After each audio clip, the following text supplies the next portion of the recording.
제가 이제 사실은 이제는 저는 청소년 시절에 공고를 다니면서 용접을 하면서 수도 전기 공고라고 전기 만드는 학교에 가서 먹여주고 재워주고 취업도 시켜주고, 그러니까 저한테는 돈 없는 사람한테는 최고의 환상적인 장소입니다. 아무튼 이렇게 불우한 청소년 시절을 보내다가 제 인생의 첫 번째 터닝 포인트가 언제였냐면 평택 화력발전소에 가서 우연히 책을 읽었는데 고시 체험생 수기집이 합격생. 그러니까 저처럼 공고생이 고시 공부를 해가지고 합격을 했더라고요. 그래서 제가 이제 그 책을 읽고 저도 이제 잘못된 꿈을 품은 거지만, 파울로 코엘료가 이런 말을 했어요. 때로는 잘못한 기차가 우리를 올바른 방향으로 데려다 줍니다.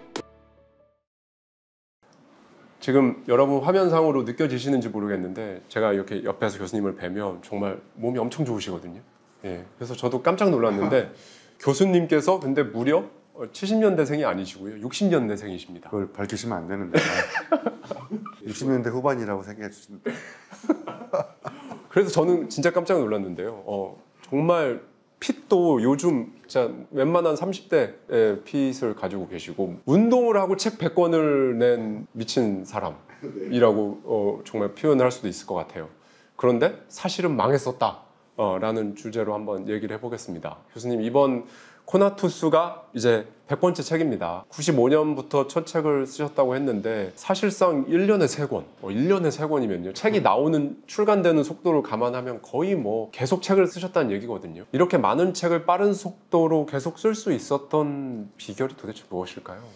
네, 첫 번째는 체력입니다. 대표님 저 지적을 해주셨듯이 책 한두 권 쓰는 거는 느력으로도 쓸 수 있는데 책 100권을 쓴다는 얘기는 이제 한두 권도 아니고 장기간 책상에 앉아서 집중력을 발휘해야 되는데, 이 집중력은 정신력의 문제이기도 하지만 내 체력이 고갈되고 내가 피곤하고 그러면 집중할 수 없잖아요. 그러니까 집중이 안 된다는 얘기는 이제 몸이 그만큼 흔들린다는 얘기고, 그러면 그 상태에서 의사결정을 하면 잘못된 의사결정을 할 수도 있잖아요. 그러니까 책을 100권 쓰기까지 제가 30년 이상 매일 아침 이렇게 운동을 하는 이유도 밥 먹듯이 책을 읽으려고. 밥 먹듯이 책을 읽는 이유는 뭐냐면 저는 100% 책을 쓰기 위해서 책을 읽거든요. 그러니까 이 세 가지가 토미니바퀴처럼 하나로 돌아가는 거예요. 운동하고 읽고 쓰고, 쓰다가 뭐가 아이디어가 부족하면 또 읽고, 읽다가 막 꽂히면 그 문장 가져와 쓰고, 읽기 쓰기가 특히 따로따로가 아니라 읽다가 쓰다가 읽다가 쓰다가, 그리고 책을 한 권만 쓰는 게 아니라 듀얼 모니터를 틀어놓고 동시에 막 두세 권을 쓰거든요. 이쪽에 막 쓰다가 출판사가 더 쪼면 이쪽에 더 쓰고 안 쪼면데 나중에 쓰고 그래서 이제 정리하면 책을 빨리 쓴 비결은 딱 두 가지로 얘기할 수 있어요. 첫 번째, 저는 철저한 경험주의자이기 때문에 제가 쓴 책에 거의 99% 이상한테 직접 경험해 본 거거든요. 경험은 글감입니다. 내가 경험한 것의 깊이가 책을 쓰는 재료로 등장하거든요. 제가 사하라 사막 갔다 와서 쓴 책이 울고 싶을 땐 사하라로 떠나라. 제가 또 킬리만자로 올라갔다 왔잖아요. 아무튼 이렇게 방대한 경험을 합니다. 책을 빨리 쓰는 강력한 비결은 어제와 다른 경험을 하셔야 됩니다. 자, 두 번째, 내가 모든 걸 경험할 수 없으니까 다른 사람이 경험한 걸 간접 경험하는 강력한 방법이 뭘까요?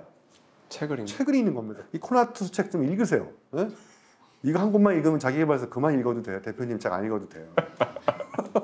그러니까 이 책을 읽으면 또 새로운 개념이 등장합니다. 여러분, 코나투스 몰랐는데 코나투스 단어라는 하나를 알면 그 단어가 품고 있는 새로운 세계를 알게 되는 겁니다. 이게 위대한 힘입니다. 내가 모르는 단어만큼 내가 모르는 세계가 존재하는 거예요. 여러분, 중년 이후에 새로운 세계를 아시는 방법은 책을 읽으시고 개념을 습득하면 개념이 렌즈야, 새로운 세상을 볼 수 있는 창문이 생기는데, 이렇게 저는 책도 엄청나게 읽고 경험도 많이 하니까 이 두 가지가 경험과 개념이 융복합되니까 주제만 딱 주어지면 여러분이 읽는 속도보다 제가 쓰는 속도가 빨라요. 사범대학교 교육공학과 교수님이 도대체 사하라 사막하고 킬리만자로는 왜 가셨는지. 그렇죠. 책 쓰려고 간 거예요. 교수님 인생에서 이게 바로 코나투스다, 이거다 라고 느꼈던, 정말 가장 강렬하게 느꼈던 순간이 언제셨나요? 논어에 보면 공부하는 게 두 가지가 나와요. 하나는 위인지학이라고, 이건 남한테 보여주기 위한 공부야. 엄마가 그러는데 너 아빠가 법관이, 너도 법학과 가야 되지 않겠어?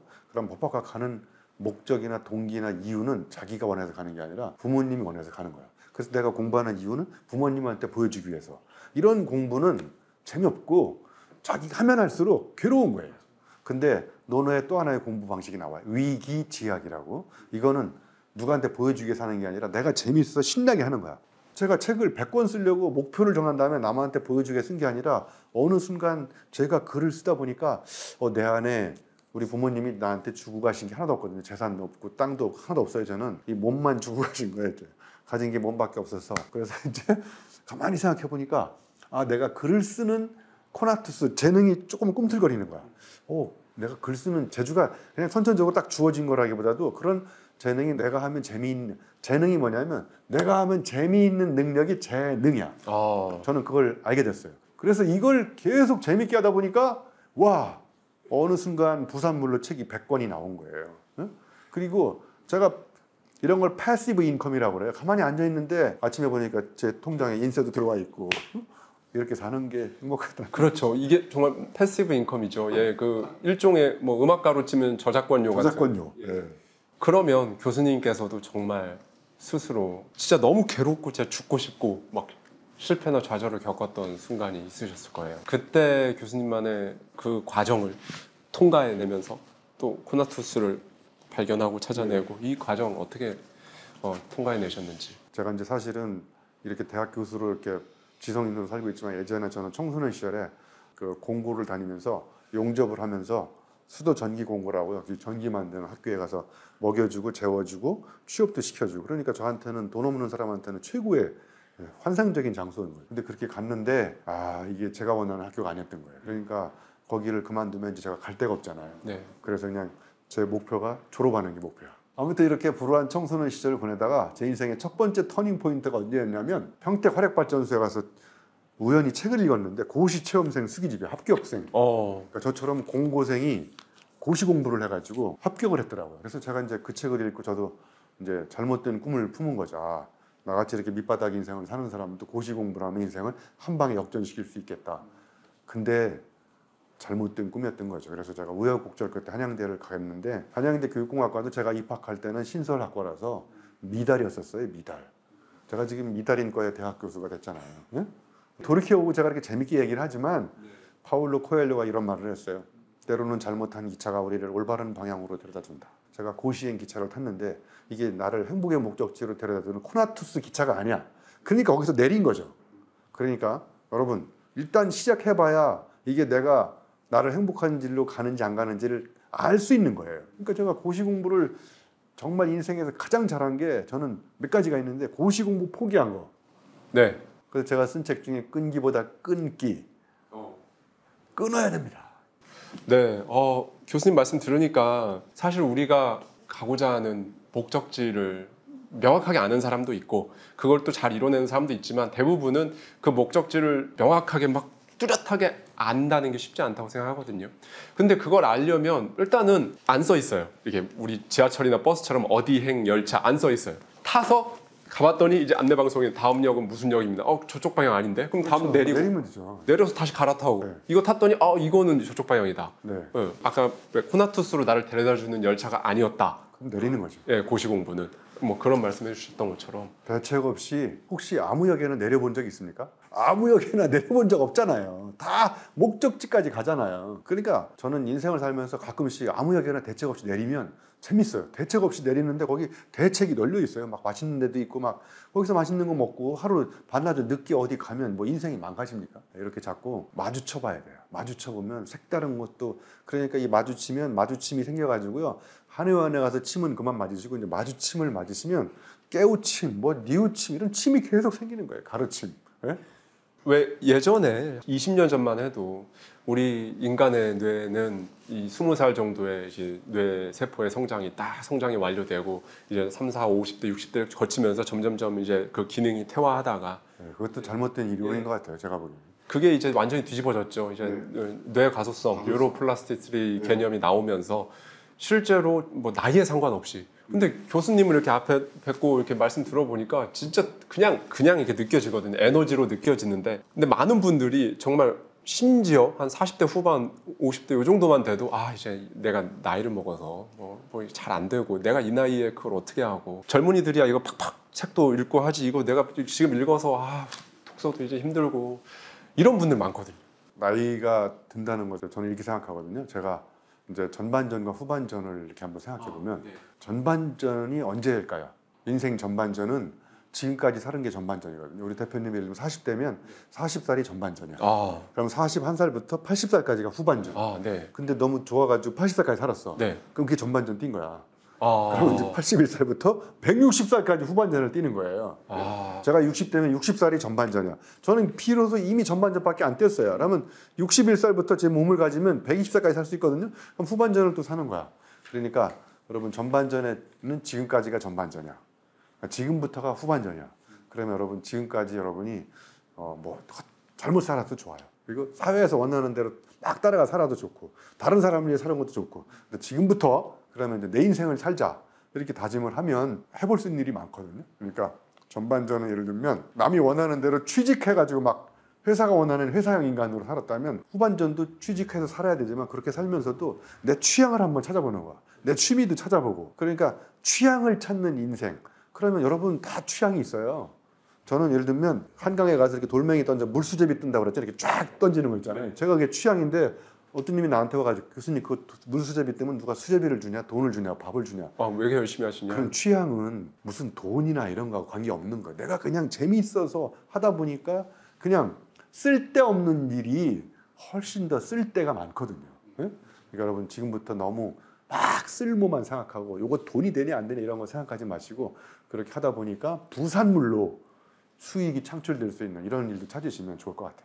아, 교수님 아까 물수제비. 사실 교수님의 시간을 시간당 금액으로 환산한다면 거기 가서 물수제비 하고 있는 게 얼마나 비생산적인 비효율적인 거겠습니까? 하지만 그게 취향이고 그게 내가 나의 취향이기 때문에 물수제비를 한강 가서 이렇게 하시는 건데 근데 그걸 이제 인생의 중요한 것들은 숫자로 측정될 수 있다고 믿는 잘못된 신념을 가지고 있다고 한다면 거기서 이제 아파트 평수가 나오고 맞습니다. 예, 비교가 시작되고 사람은 숫자에 목숨 걸지 않고요.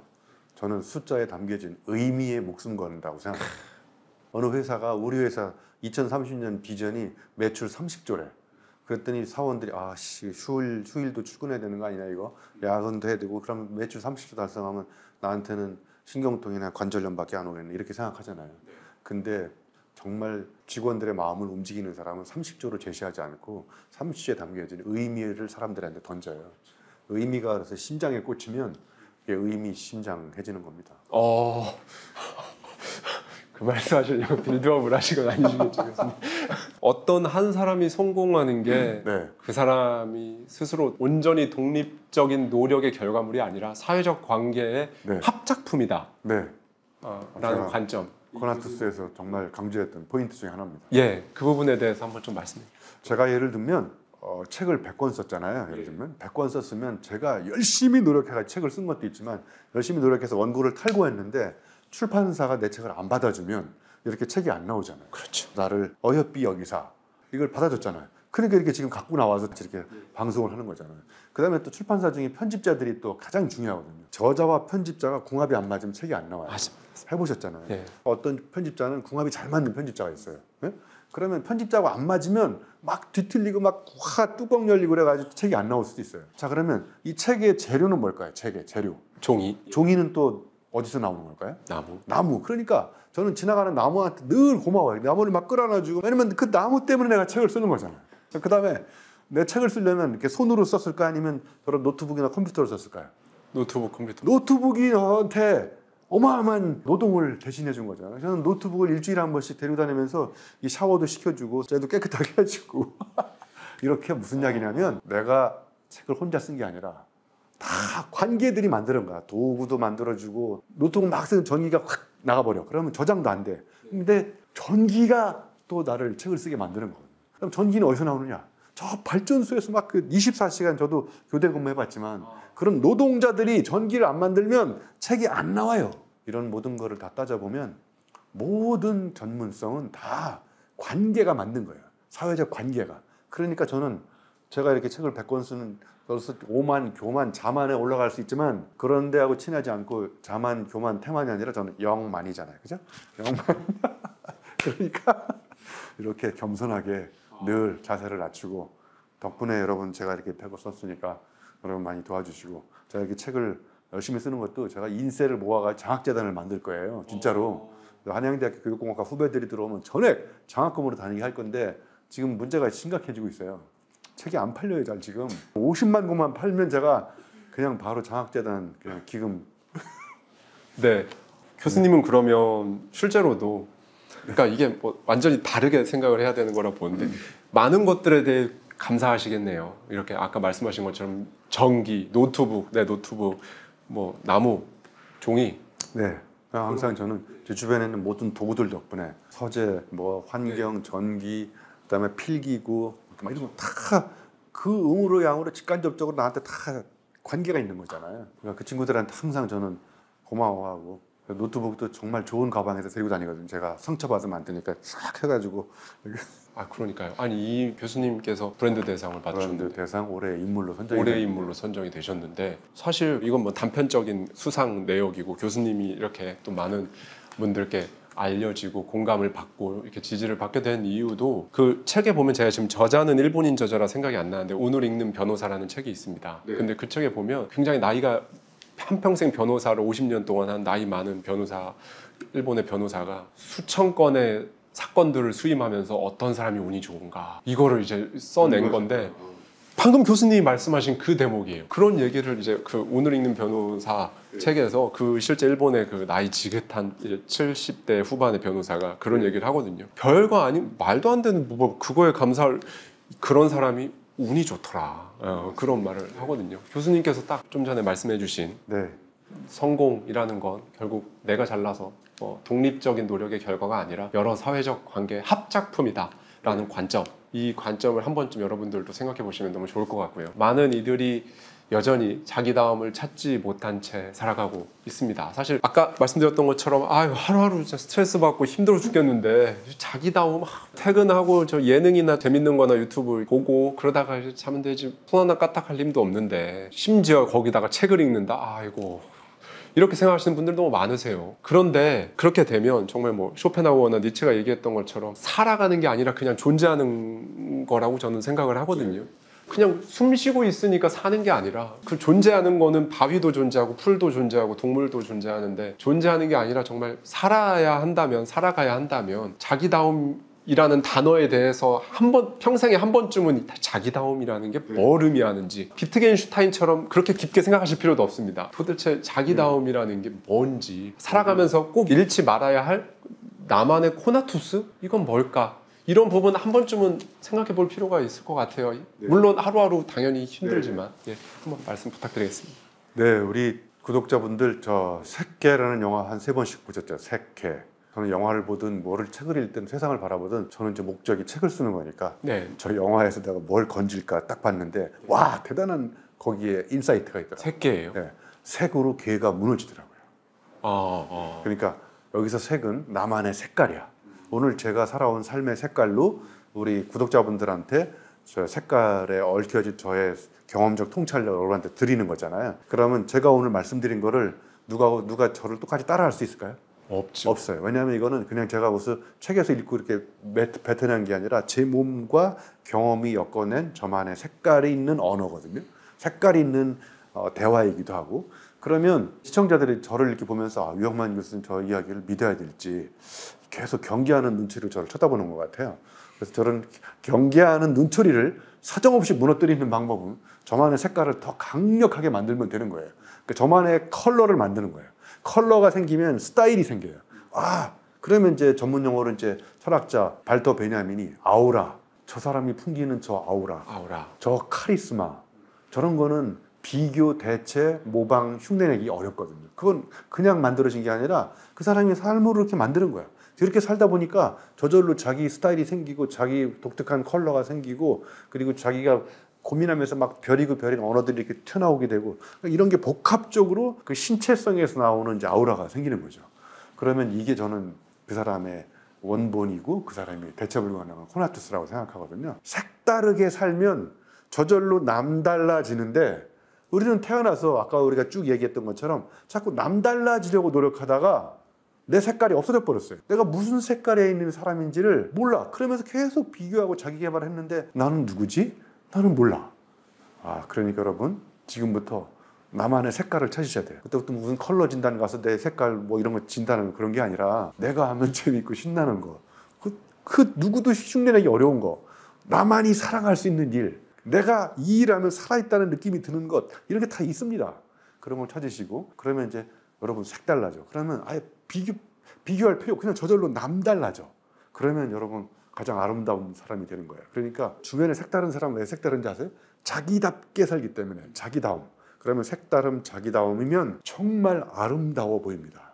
그러면 아름다움, 자기다움, 색다름, 이 세 가지 키워드는 동의어예요. 방송을 들으시는 분들도 지금부터 색다르게 살고 그러면 저절로 남달라지고 그러면 자기답게 되고 그러면 누구도 비교할 수 없는 그 독특한 아름다움이 생기는 거죠. 교수님 마지막 말씀 들으면서 생각이 났는데 제2의 뭐뭐라고 하는 사람 치고 제1을 뛰어넘은 사람은 없거든요. 생각해보면. 남을 따라해서는 남을 따라잡을 수 없어요. 교수님 말씀하신 원본이 되어라. 네, 원본으로 살아야지 가장 완벽한 복사본이 되어봤자 복사본이잖아요. 그렇기 때문에 생각해보면 여러분께서도 회사를 다니신다면 제2의 김 부장으로 사시지 마시고 제2의 최본 부장으로 사실 필요 없습니다. 네. 유튜브를 하신다고 하면 제2의 하와이 대저택이 되실 필요조차 없으시고요. 또 책을 읽고 쓰고 공부를 하고 뭐 이쪽 길로 가신다고 하면 제2의 유영만 교수님이 되실 필요도 없어요. 없습니다. 네. 예. 그렇기 때문에 여러분만의 아까 색에 대해서 또 말씀을 해주셨는데 그렇게 한번 오늘 하루 좀 한 번쯤 생각해 보실 수 있는 하루가 되셨으면 좋겠고요. 오늘 교수님과 나눈 이 대화들은 사실 코나투스의 일부분에 대해서 얘기를 나눴습니다. 그래서 오늘 저희 대화를 들으면서 조금 더 깊게 좀 알고 싶다라고 하신다면 코나투스에 굉장히 쉽게 풀어서 잘 설명해 주셨고 그 다음에 우리가 기존에 가지고 있었던 막연하게 그냥 이건 이거지라고 생각했던 거를 정면으로 팍 이렇게 깨주는 그런 부분들이 정말 녹아져 있거든요. 그런 인사이트들을 한번 얻으실 수 있을 거라 생각합니다. 오늘 긴 시간 동안 이렇게 함께 해주셔서 교수님 다시 한번 감사합니다. 네, 고생 많으셨습니다. 네.